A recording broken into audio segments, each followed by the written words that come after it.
Walter had a fixed smile of his own. The new place is 2 blocks away from the one you already approved. We must set our limits somewhere, Mr. Lucas.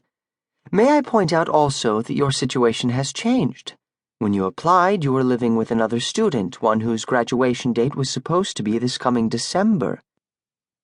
Of course, she would hone in on his one little white lie, their attempt to use Hope's own system against them.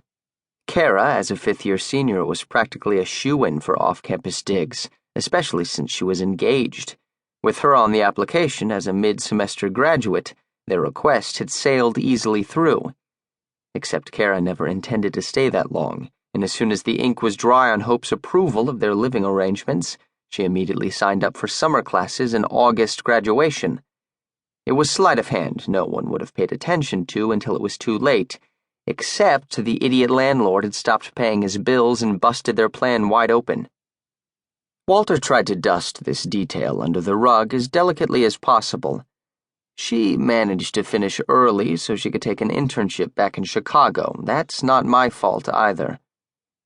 Be that as it may, the fact remains you're asking to move farther away than your last year's accommodations, alone and at the last minute. Surely you see the difficulty you place us in.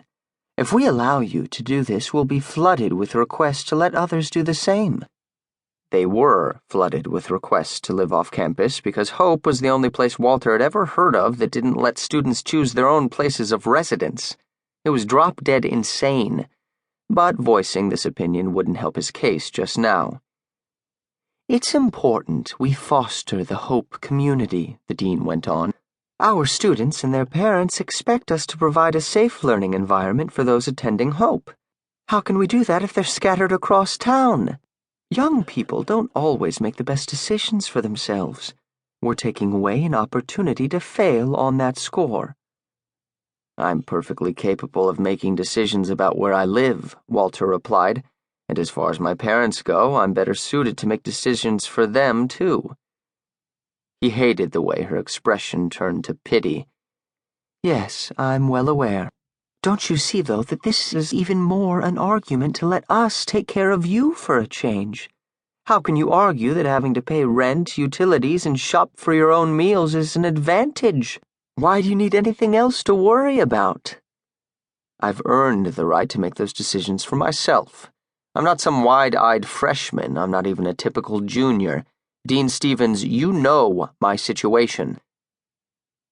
For the first time in the exchange, her smile cracked and some of the mask fell away. Unfortunately, there wasn't a reprieve behind it, just another wall. I do know, and I'm sorry, Walter. I can't let you live off campus. Even if I wanted to, which I don't, it isn't my decision. The Board of Regents said no. We can discuss it as long as you like, but I'm telling you as one who has been with you through this entire rocky ride, it isn't going to change. We gave you a pass because you were struggling and because you were living with your friend. Living alone is not a good idea for you. Walter slumped in his chair. So where are you sticking me? Because I know for a fact you can't get me in the Manors with the other upperclassmen. Stevens lifted a piece of paper and propped half-moon glasses on the end of her nose. Actually, I could. Ethan Miller's roommate ended up as a transfer. Ethan Miller?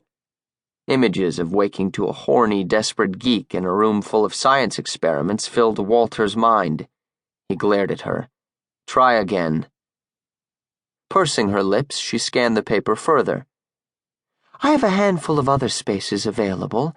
Unfortunately, they're all in underclassmen housing and all in one dorm. Porter. Porter. Anger, shock, and a little fear swamped Walter as he sat up as if a cattle prod had been applied to the base of his spine. You can't be serious. You have 4 underclassmen communist block buildings. You can't tell me the only openings are in Porter House.